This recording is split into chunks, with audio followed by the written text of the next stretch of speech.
الحمدللہ والصلاۃ والسلام علی رسول اللہ اما بعد اعوذ باللہ من الشیطان الرجیم۔ ناظرین و سامعین، آج ہم ایک ایسے مرحلے پر بات کرنے جا رہے ہیں جس سے کوئی انسان بچ نہیں سکتا۔ وہ مرحلہ ہے قبر اور وہ زمانہ جسے عالم برزخ کہا جاتا ہے۔ یہ حقیقت ہے جو ہر لمحہ ہمارے قریب آ رہی ہے، لیکن انسان دنیا کے دھوکے میں اسے بھول جاتا ہے۔ نبی صلی اللہ علیہ وسلم نے ارشاد فرمایا، ان القبر اول منزل من منازل الآخرہ، بے شک قبر آخرت کی پہلی منزل ہے۔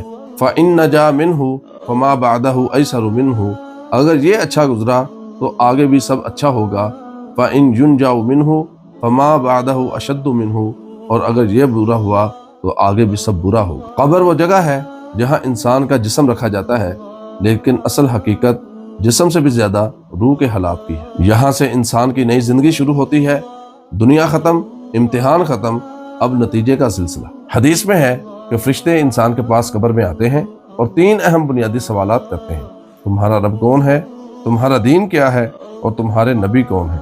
یہ وہ سوالات ہیں کہ جن کا جواب انسان کے زبان سے نہیں بلکہ عمل سے نکلتا ہے۔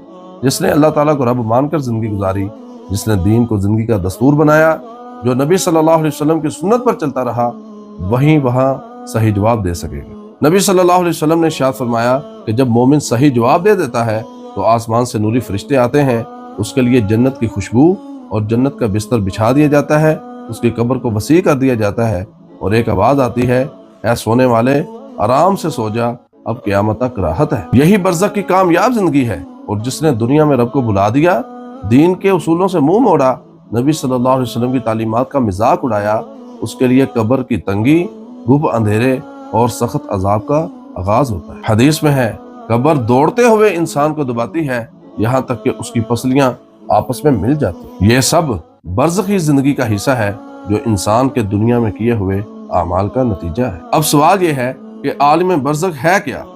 برزخ دنیا اور آخرت کے درمیان ایک پردے کا نام ہے۔ یہ وہ عالم ہے جہاں انسان قیامت کے دن تک رہتا ہے۔ یہ نہ دنیا ہے نہ ہی آخرت، یہ ایک درمیانی مرحلہ ہے۔ قرآن میں ہے، وَمِن وَرَائِهِمْ بَرْزَخٌ إِلَىٰ يَوْمِ يُبْعَثُونَ، اور ان کے آگے ایک برزخ ہے قیامت کے دن تک۔ برزخ میں انسان کو اپنے اعمال کی خوشبو یا بدبو ملتی، آرام، راحت یا عذاب ملتا ہے۔ وہ اپنے دنیاوی عمل پر پشیمانی یا خوشی محسوس کرتا ہے۔ یہ سب قیامت سے پہلے کا طویل زمانہ ہے۔ قبر میں صرف وہی چیز کام آتی ہے جو دنیا میں کی گئی: سچا ایمان اور توحید، نماز، صدقہ، نبی کی سنت کی پیروی، نیکی کا معاملہ، اچھا اخلاق، قرآن کی تلاوت، خاص طور پر سورہ ملک کی، جو قبر کے عذاب سے بچانے کا ذریعہ بنتی۔ دنیا کے مال، عہدے، شہرت کچھ ساتھ نہیں جائے گا، بس اچھے اعمال ساتھ جائیں۔ ناظرین و سامعین، قبر کا سفر اکیلا سفر ہے جہاں ہمارے کیے ہوئے اعمال ہمارے ساتھی ہوں گے۔ اگر آج ہم اپنے دل کو بدل لیں، اپنی نمازیں ٹھیک کر لیں، اپنے رب کے ساتھ اپنا تعلق مضبوط کر لیں،